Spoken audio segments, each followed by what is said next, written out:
Welcome back to the Perfect Body Zone podcast. We're here with Lewis. How are you doing? Yeah, great, thanks, man. So, tell us about yourself. I'm used to be a professional speedway rider. Rode for Team GB, represented Great Britain in 4 of the World Cups. I was under 15, under 18, under 21 champion. I had a bad accident in 2016 where I broke my back. And my friend passed away racing on track in 2012. So when that all happened, it kind of changed my outlook on it. I just had my little boy, so I wanted to try something different. And now, where are you at now?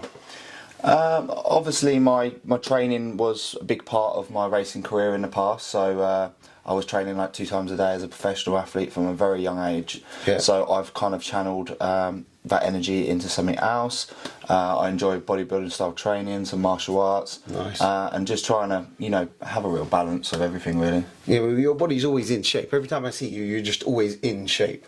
I see you down in the gym and you're like, oh, I'm going to do this, I'm going to do that. But I'm like, bro, your body's just nice in a non-gay way. I mean, I believe, obviously, from all those years as a professional athlete, I have a very enhanced metabolism, very low heart rate still. Even though I don't do too much cardio work at the moment, even if I neglected it for a couple of years, my resting heart rate is still between 45 and 50. So that's from all those years of all that cardio base I had as an athlete. That doesn't leave you regardless unless you really have poor diet and other bad lifestyle factors. So I'm very fortunate that way, but also I've never kind of neglected myself completely. So you're always looking after yourself, kind of food prep, you're looking after yourself, what you're putting into your body. Yeah, I mean, at work people just think I'm nuts because I work full time at the moment as a security guard. And to be honest, that just works for me at the moment because I've got my own little office, fridge, microwave, cooker. I can make sure I get my 4 to 5 meals in a day. I get my steps in. I use it as part of like my recovery. Sometimes the long shifts are not ideal, but any job you're in is never ideal. Yeah, a lot of times the work takes over to food prep and that. What would you say to people who are looking to food prep and they're in a busy job like yourself? It's obviously got to work for you. It's very difficult. I mean, I shop at Aldi. I buy chicken thighs, lean mince, low 5% mince, chicken breasts, etc. And then I pick 2 carb sauces, frozen veg. I know some people are against it, but it's what works. Convenient. It's convenient. Protein granola from Aldi, that works great. Greek yogurt, blueberries, dark fruits for antioxidants in the morning. Bagels for breakfast, and then I either switch between honey, peanut butter, and then those sort of meals I just bag up the chicken, say in the packs, like the Nando's packs, to get a bit of seasoning into it. And then, to be honest, it takes 5 minutes to throw 4 meals together. It's all about routine at the end of the day, and you get out of it. Even myself, if I go out for a weekend with my friends or a stag do or something, and then I neglect it for a few days and buy takeaways, it's so hard to get back into a routine of things. And to be honest, it feels so rewarding when you go off to work with your bag, with your meals, and you think, well, I'm doing something that most aren't, and that's the difference. That's what separates you. A lot of people are always they're judging you for eating healthy. They're like, what are you eating that for? But they're getting the meal deal to make them fat anyway. So I watched this on some of your other podcasts, and it's so interesting. And it is right, as you say, the same as going out drinking. The same as going to work, and I turn up and I go up to the garden bar on a Saturday night and I've got my chicken, rice and veg, and it's pretty much always the same. And I do that because when I do have my days off work, I do like to go out, eat out and enjoy myself a little bit. So I say my 4 days at work, I'm very structured, and then when I'm off, I go and treat myself for a fry-up or something. Got to live, so I look at it like an 80-20 rule. And that's just what works for me. But everyone at work goes, "Oh, you're eating that crap again." Like, but they're mostly fat and out of shape anyway. Fat and out of shape, and they just look at it and they go, "Oh, how can you eat that every day?" and blah blah blah. And how can you be fat and out of shape every day? Most of them are just jealous that you've got a discipline to do it, and they haven't got that sort of determination. And the real people that are keen to actually help themselves in life and feel better, look better, they will respect the grind. But the people that don't do anything for themselves will try and knock you down. So if somebody wants to make that change, they want that discipline, what would you say to them? Like, they're looking at you like, right, you're making food prep, you're doing this, I want to do that, but I'm scared of what people will say, or I'm scared of what people will do. What can they do to change their... Well, personally, anyone that shows any interest when I'm at work, or at the gym, etc. Like, I always say, look, if you need any help, like, come to me, I'll help you, I'll write you a meal plan, I'll make things simple for you, I'll even direct you what shop to go to, what to pick up, how much it will cost you for 4 days. That's nice, man. And I've always just been that sort of person. I always want to help, and I've got people that still help me, like Scott Martin from Bosch Gym. He's very clued up, very educated guy, and in the bodybuilding circle, like, he's more advanced than me. He's got elite coaches, and obviously he wants to push it very high in the bodybuilding world. So I still turn to him for advice, and then I've got people that turn to me for advice. And at the end of the day, none of us really know. None of us, you never know everything. And even if it's something you already know and you just want to confirm it, clarify it with yourself and with someone else to make sure that you're in the right direction. And then that's the problem with the fitness industry. You could look at, like, say, Trained by JP, look at the way he trains, and then look at the way, like, the hypertrophy coach trains, or then another bodybuilding coach leaving, like, reps in reserve. Trained by JP will only train to extreme failure, and someone that's completely natural and like getting on a little bit, they probably wouldn't recover from that start of training. So it's so hard not to look too deep into and find what works for you at the same time. You just said about natural training. So a lot of guys, they're at the gym and they look at the guys who have got the muscle and they want to jump on the gear. Do you feel like there's a lot of people who hide away from the gear, a lot of people that say they're not natural, or they say they're not on gear? So I think one of the biggest problems, like, people jump in the gym and then they think they've just got to train every single day to get results. But if you're bringing real intensity to the table, like, most natural people in their 30s won't recover from anything more than 4 to 5 sessions maximum a week. And we all need 1 to 2 sessions total recovery. And I think often people are turning to drug use before they even understand the basic principles of nutrition and training and progressive overload. I haven't even got a logbook.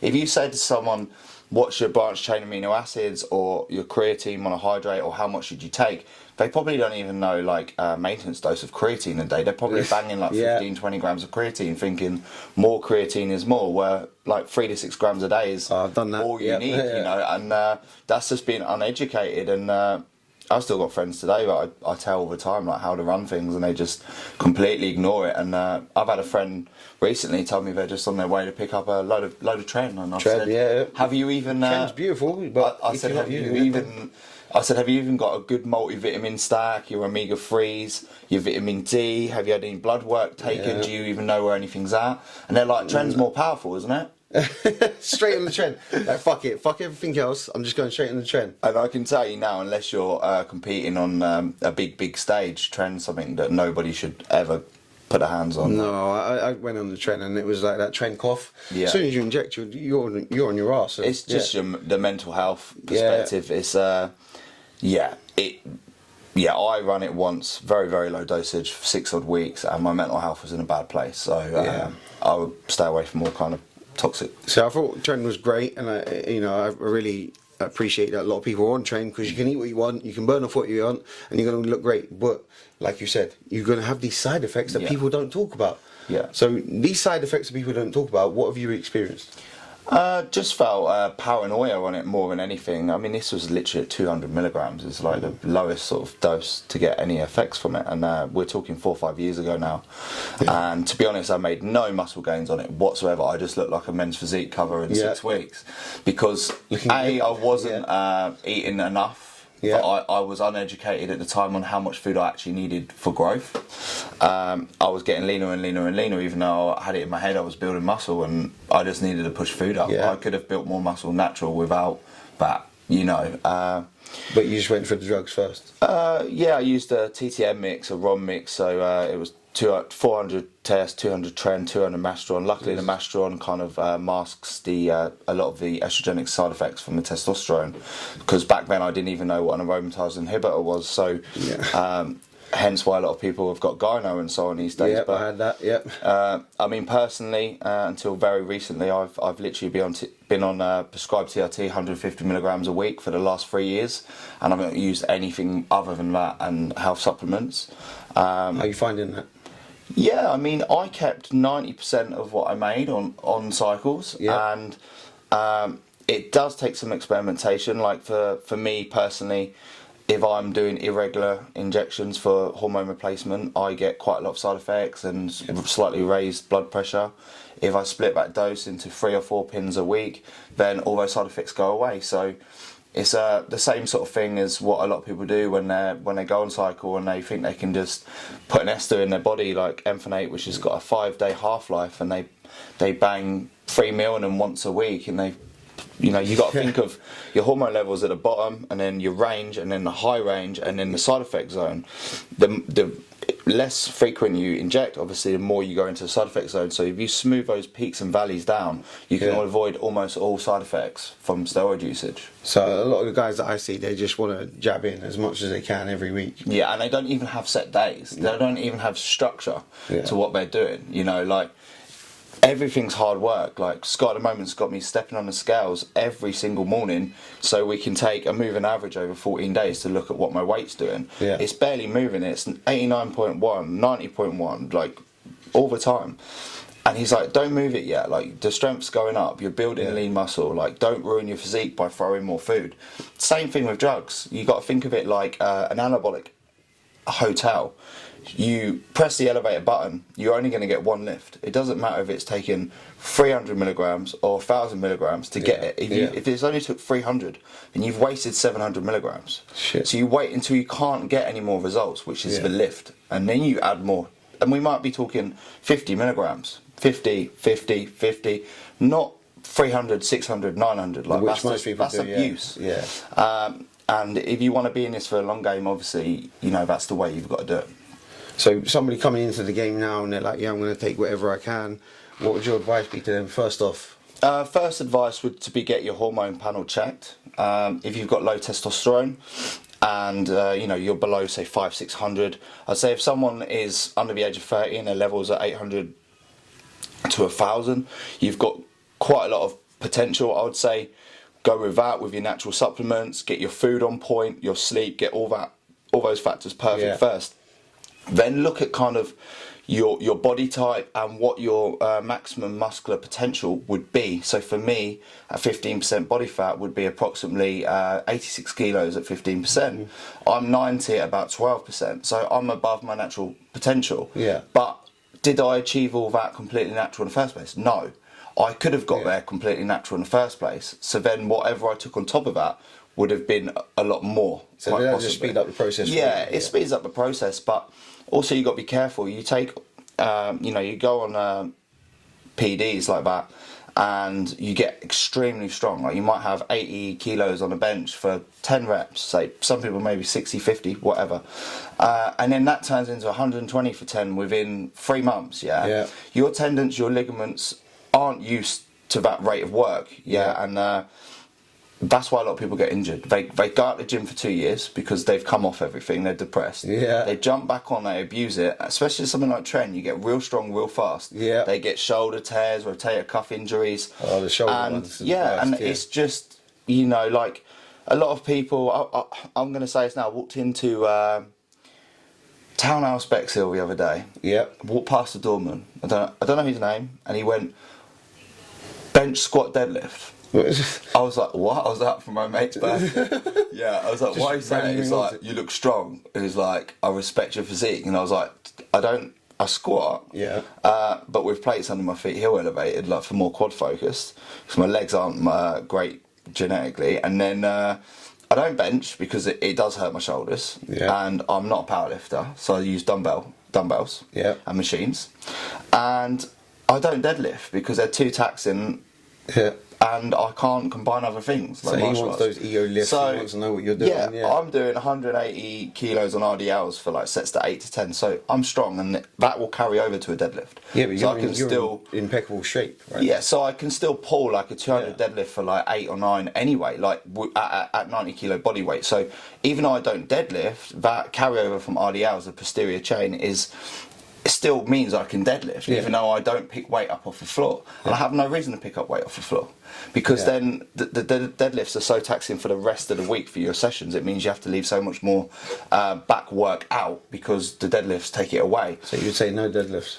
I'd say if you just want to build muscle, RDLs or straight leg deadlifts are superior movement, and they are less taxing on the nervous system. I mean, a lot of people are deadlifting because they've got that ego that I can deadlift this much. I can this much. Yeah, exactly. And things you start with deadlifts at the beginning of the session, they can't be later on in the session because obviously you won't have your good deadlift. Yeah. But you will fire yourself with those deadlifts, and then when you go for single arm pull down, lat work, other back pull over stuff, you won't be really focusing on that muscle group because you've fired yourself from your deadlift. So your back day's fucked. Yeah, essentially because you've got an ego lifting. Yeah, you might as well put deadlift after squats on leg day. So you could do like a push, pull, rest, leg day with deadlifts, then another rest, and then you got maximum recovery around your squats and deadlifts, something like that. Yeah. Obviously, some people train full body, upper, lower, push, pull legs, or even a bro split. But no beginner should be starting there in the first place. Like they want to be on maximum frequency, and then the frequency can get a little bit lower as you get more advanced. So I would say personally, someone that's just starting out would start with a full body, 2 to 3 years there, execute everything properly, and then look at a upper body split 4 days a week. That can obviously be increased to 5 days a week with only resting like a upper lower rest, upper lower repeat, and then look at push pull lower split if you can adhere to at least 5 days. So I personally run it as 2 on 1 off. I know Trained by JP runs it push pull rest legs rest, so he has a rest day on either side because the leg sessions are brutal, and that makes perfect sense. It means you're giving your central nervous system a rest around the big. Nobody ever thinks about a central nervous system or a rest day or anything like that. They're just like, I'm going to go gym, I'm going to take gear, I'm going to work out. Yeah, and they don't even log the lifts or anything. You know, I go to the gym every week when I'm in a slight surplus, even if it's just 200 calories, and I go in there with every intention to beat my reps or add 5% to the bar. Every week in a surplus. If I'm on maintenance, I try and at least maintain or get slower.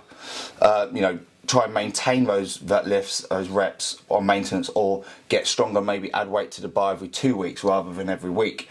But obviously in a calorie deficit, I would rather lose a couple reps than take weight off the bar, where a lot of people go completely wrong. They go, I'm cutting now, I'm gonna do all the cardio, and I'm gonna take all the weights off, I'm just gonna pump loads of reps out. And it's not circuit training. You're in a gym to get strong. Ain't nobody want to take weight off the bar. No. There's that ego, I can't take weight off the bar. Yeah, exactly. So that's the problem with a lot of people. They go from doing zero cardio, eating excessive calories, gaining fat at a rapid pace, taking all the gear, and then they go, I've got to cut. And then they do barely any lifting, light weights, loads of reps, thinking pump is going to equal muscle. And then the body can't, it needs to be constant with everything it does.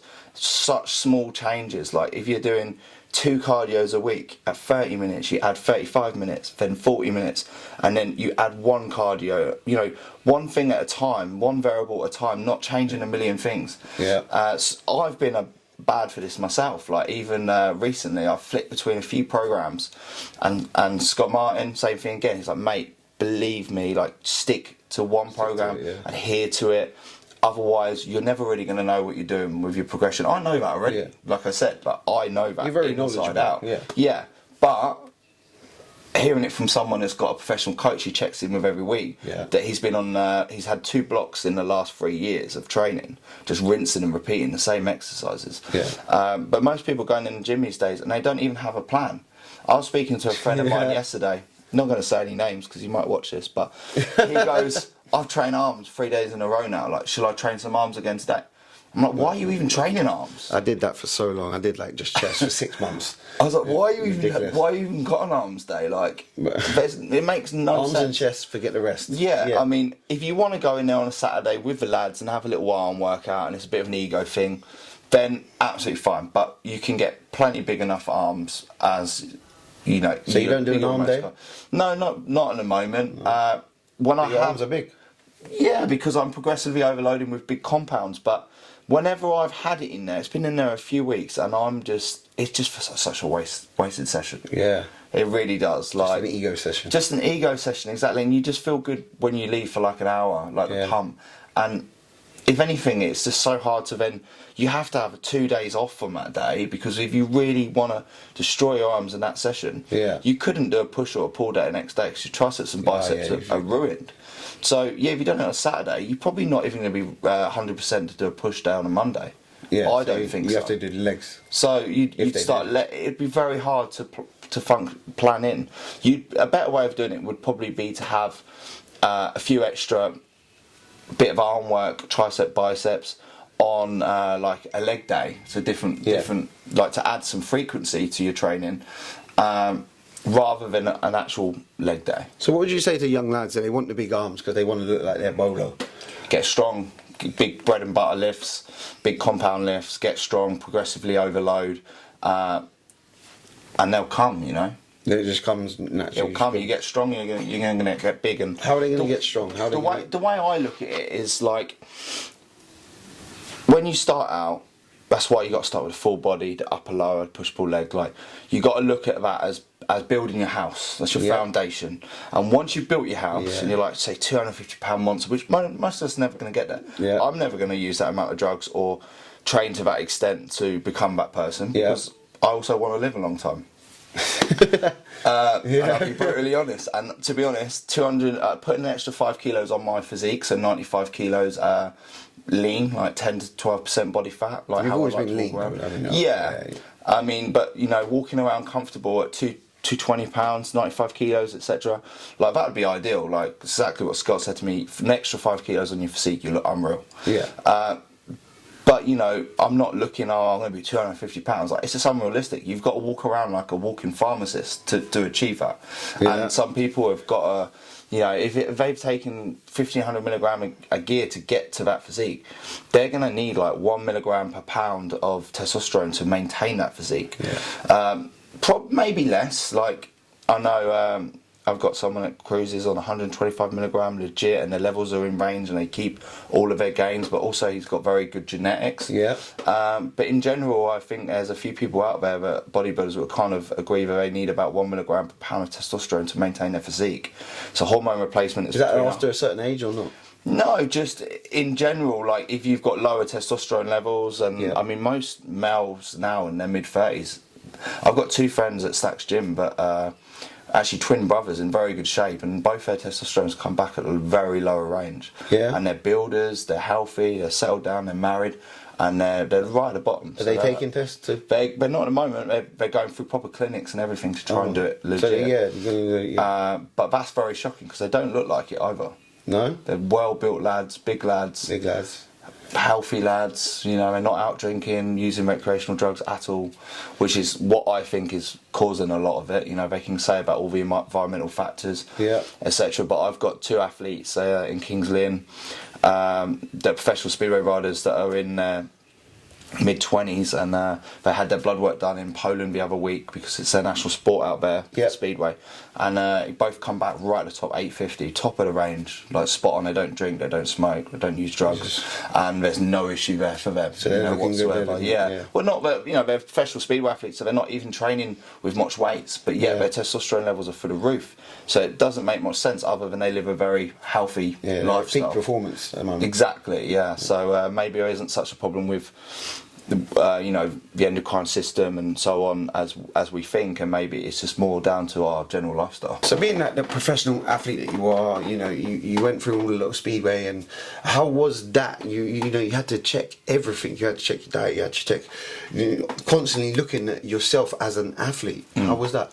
I'd say the earlier years, turning professional at 16, being on the GB team, I didn't take it very serious. I was just a British guy that had everything handed to him. Yeah. It wasn't really until the latter stages that I realised what it took. I sort of signed by Częstochowa in Poland in the Extraliga. Like, I was on £350 a point. Like, I scored 15 points a night, so I could earn over £4,000 in 4 minutes on a speedway bike. Oh shit! Cash. That's nice. I would pay me like £1,000 guarantee just to turn up. All put up in hotels. You know, like. That's some good money, that. Yeah, I was doing good. well. Yeah. Like, I was turning around £2,500 a week on average for March to October. Living a high life, travelled the world with my racing. Used to go to the States every winter. But eventually, everything got a little bit more advanced. Realised that the fitness side of it was a lot more important. And from my racing days, I was having to be at least no more than 70 kilos. So I was 6 to 8% body fat, 70 kilos. My Polish team wouldn't even. Yeah, my Polish team wouldn't even look at me above 70 kilos. Like, they're not interested. They won't have you on the team. Oh shit! So I had a very unhealthy balance with food. Yeah. I didn't want to eat after 6 p.m. I had it in my head. I couldn't eat after 6 p.m. If I ate after 6 p.m., I would gain weight and blah, blah, blah. And it used to make me very sad and depressed, to be honest. Like, I remember scoring 15 points, so £2,000 cash on a Friday night at Lakeside Hammer Speedway. Yeah. All the fans, all the support, all my friends coming down to see me, go for a Nando's, and I'd be in tears driving to the airport because I was leaving my friends and I couldn't have a weekend, and I was going to Poland. Even after the wins? Yeah. After all the wins, because that's a rough ride, because you have all the adrenaline from the meeting, the real high, and then when you're halfway to Luton after that meeting, it's a crash. It's really does feel like a vicious come down. No celebrations. No celebrations, because you're on to the next one. Yeah. So, and the second you switch off and you celebrate, then you're out of the game. Like, something changes, it all goes wrong. So it wasn't that case. And when I went to Poland and I had a good meeting there and we wanted to go out and have a party or whatever, it'd be all in the press. Yeah. That you're unprofessional, €10,000 fine for unsportsmanlike behaviour. Really? Yeah. That's bad. Same as footballers here. They're just ready to break you down. Pounce on you. Yeah, like, you get in a taxi, that taxi, the president from a club will already have organised that taxi for you, and that taxi will know exactly if you go in there and buy a little bottle of vodka or a hot dog or whatever. Everything goes back to it straight away. If I took a girl back to the hotel, straight back to the president. The receptionist, you know, young, hot girl at reception, she would have already been informed to let the president know what time I come back to the hotel and if I brought anyone back to the room. You'd have thought that you're putting in so much effort, you're putting in so much work to become the athlete that you are. You should be able to celebrate. You should be able to. Yeah, you'd think so, but you know, they just look at that as that's what the off season's for. You know, you get March to October to race, and then you get a few months off before it all starts again. But once again, that was like October, November, December, done. Like, you know, January, you got 3 months till the season starts again, and you know, you've got to be sub 7% body fat, 70 kilos. So there wasn't really ever a switch off, and I'd never been to a music festival with my friends. I'd never really laid and enjoyed the beach. For all those summers were just gone by, and when I was in love and I had partners, and every Saturday night I would be racing Eastbourne or Lakeside Friday, Poland testing Saturday. I'd fly out Saturday morning to Poland and I'd be on track with all the young Russians, Ukrainian riders, and I'd be earning my spot because there would be a load of us which could potentially be in the team on a Sunday. And some of those practice sessions I'd get absolutely mullered on track by all the Russian riders, the Ukrainian riders.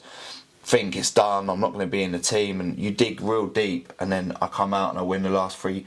They basically put you on track, and I've been in races in Częstochowa for one where we're in these test matches on a Saturday to try and make the main squad on a Sunday, and riders have got paralysed in those test races because they're so hungry. Especially for myself, I was British under-21 champion, top English under-21 rider, and there was a target on my back. So these young Polish, Russian riders, they're hungry, they've got nothing, they've got no way to feed their family. It's either they turn to drink and drugs and be on the streets in Poland, or they are all out. It's scary. It's scary. So do you reckon with all that you went through, you've taken a lot of those athletic attributes to become the person you are now? Because you're really good on the diet, you're really good on the knowledge, and discipline, you've taken all discipline. I mean, in Poland, we went to a winter training camp, which was in Gdansk, right at the border, right at the top, just before, like Russia sort of thing. So very, very cold in the winter. And I was boxing at the time, part of Bexhill ABC, and there was a couple boxing athletes who were a little bit better at sprinting than me, running up the beach, the stairs, and so on. And I never thought, because they were like elite boxers and top of the amateurs. And even though I was a professional speedway rider, don't think that was quite the level of a few of these boxers. But I went away for 4 weeks and we got put in ice chambers, put through all the testing, all the laboratory testing in Roslav, all our blood work, sports psychologists. So we're looking at like we're looking at the full business. And I promise you, I come back and I went back to my boxing club, and it was 1 week before press day, and I run rings around every single boxer in that club. Like, I mean, levels above, because of the places it took me in that training camp. And not necessarily even the fitness, just the mental barriers I broke down. So you reckon you hold on to a lot of that now? It's always there. Now. It's always there. Like, I know I can, it's the same as when you can run a 18-minute 5K, like when I was at my best. Like, I'm never going to, even now at 90 kilos, quite muscular, I'm always a 22, 23 minute 5K and now. But remember the days where I was like, it takes me 30 minutes and I could never do it faster than 30 minutes. But once you break those boundaries down and you've been to dark places, that's why I could mentally push myself in so many ways and be so, people every day at work, do you want a biscuit? Do you want crisps? Do you want this? No, I want to look good to someone. Like, even when I'm in a relationship and I'm really comfortable, like, I don't want to get comfortable, because been through it recently myself. Like, someone leaves you or like someone else, and you've gone and got out of shape because you were comfortable and you thought you had it all at home. Like, never do that. Like, be ready. Keep that all independence. the time. And never ever hand everything to someone to look after everything for you again. Like, do it for yourself always, and then no one can take it from you either. Beautiful. Just wrapping up, where can people find you to keep up with you? So my social media platform, Bridger _since _1989. Got Instagram there, also on Facebook, Lewis Bridger. So it'd be cool if you could tune in, guys. Beautiful. Keep in shape, like you're always in shape every time, man. Thank you for coming on. Cheers, man. Alright, we're out. Peace.